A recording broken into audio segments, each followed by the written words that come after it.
All right, guys, here is my drawing, which I have outlined bold using wooden pencils so that the graphite really transfers well. I'm not sure if I want to do these design lines. It might make it too busy, so if it doesn't transfer, it's okay. But once I have a clear distinction between my positive space object and my negative space, which for me is going to be the background, and I have my contour lines or the silhouette. Silhouette will be plain black. Contour will be the outline designs, but I have some inner designs that I'm going to make too. I am going to make sure that my non-test side of my linoleum block, which this is actually rubber, is facing against the graphite. So this smooth side is going to face here.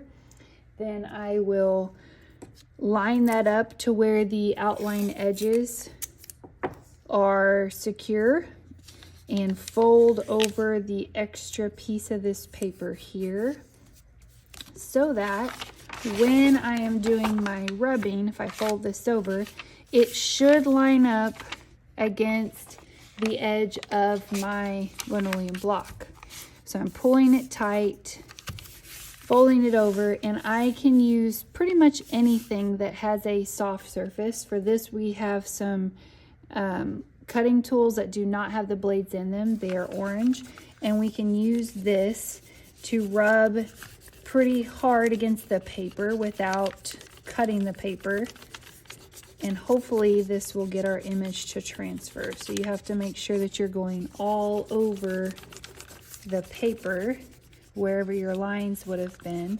And if your graphite is dark enough and bold enough, then it should remove some of it from the paper and land on your block print. It doesn't have to be perfect. You can fill in any of those gaps that you need with a pencil, but if you need to do that in pencil before you trace your lines with a Sharpie, then do that. But our next step will be to take a Sharpie and go over those lines so that you can see them very clearly.